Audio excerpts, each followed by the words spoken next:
Hey guys. Alright, we're here to check out the latest from Shadow of Intent, Intensified Genocide. Wow, that's like the genocide itself is not bad enough. Let's intensify it. Intensify, yeah. Turn it all the way to 11. How the fuck do you turn a genocide all the way to 11? I don't know. Well, it's already at 10, but to intensify it, you have to break the knob a little bit. Wow, these guys just found a way of going the extra mile as far as song titles are concerned. All right, are you ready for some Shadow of Intent? Yeah. Let's do this.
Holy. Okay. Let me go first on this one. I don't think I've ever heard a song where the vocalist suspends me mid-air with his voice like a scene out of The Matrix. There's two parts he does two bars in one section, and then there's another section where he does it, where his voice feels like it's coming at you but doesn't go fully at you. Like it kind of like it stops mid-air, and then he does it again and it stops mid-air. I've never experienced that in my life before. Like I've experienced that maybe sound-wise, but not with the vocals. Never vocally. Like he's singing and he's like you're vibing to the song, but when you're going, he stops you mid-air. Like the air, it's like one of those scenes out of The Matrix where the bullets are flying super slow, and what's his name, Neo, and Neo is just kind of like bending himself and like weaving himself. That's exactly how that sounded. I've never seen anybody do that with their voice. I'm like vibing to it, and then suddenly I'm like, oh fuck, I'm in the Matrix now. This is moving slow, and then again it's moving slow. Fuck, that was amazing. I just gotta say that. I just wanted to start off with that because I didn't want to forget. Another thing I want to say is that so many people complain about deathcore. It's all about the breakdowns. Fuck, the solo. When you can throw in a nice solo like this, you should always do it. Do it for the solo. Not just the do solo. it for the children. That chorus. Well, the chorus was magnificent. That was beautiful. But how many times you see deathcore bands always going back to the well, to that trusted well, where they always just want to get some heavy breakdown. It's all about how heavy the breakdown needs to be. Like it's almost like if the breakdown is not heavy enough, the song is not good enough. No, because for the core kids, you know what I mean. That's Like what they think. That's what they feel because they don't know any better because they're children. You know what I mean? They're the children. They're the children. One day the children will grow up to be grown-ups, to be adults, and then they'll look back down at the other children and wave their heads and say, you don't know any better. One day. So when you can throw in a solo to break down that routine of heavy breakdowns, fuck, I'm all in. I'm all in too. But that chorus was, for me, it gave me that feeling of everyone is in slow motion. In the video when the chorus would hit, and that's exactly how I felt. It's the whole Matrix vibe. It's that whole Matrix vibe. I just feel like the vocals are moving normally, like in the kind of like in the Matrix. The vocals are moving absolutely normally, but everyone around him they're just getting like put into slow motion by it. But by that his vocals in the chorus, which go so well with the whole vibe that the chorus has, with some melody and this whole atmosphere that the chorus has, it goes really well with it.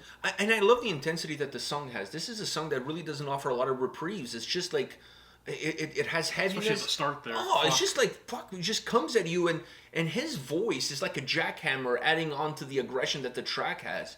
But perfectly blended in with, it's not like you can feel like one is separated from the other. No, everything is just kind of working really well as one. I just love that sort of aggression. And then on top of all of this, you add that pièce de résistance, that little symphonic breeze that they have in the overall soundscape of the track. It's not really in the forefront. It's not like it's adding incredible atmosphere, but let's face the facts. It makes the song feel a little bit bigger, a little bit cinematic to go with the whole Matrix vibe. And I like it because you could hear it. It's just kind of there. It's just lingering there. It's a nice little aroma. What do you think about that? What does it do for you? Because for me, I feel like these songs are so heavy that anytime you can add a little bit of a melody, a more symphonic element to kind of like lighten the mood, it doesn't take away the heaviness of the song. It just gives the song a certain darkness. Yeah, that's my feel. For me, that's what makes the song. You can have as much heaviness as you want in a song, but you need to have something there that catches my attention. That's not just your heaviness. Because if your song is just heavy, I'm not gonna like it. Because I like it, the heaviness, but it won't. I'm not a big fan of being heavy just for the sake of being heavy. Just for the sake of being heavy, it won't fit with me, right? It has to make sense. There has to be a path. But it has to have something there that can mix with the heaviness and sound really, really good.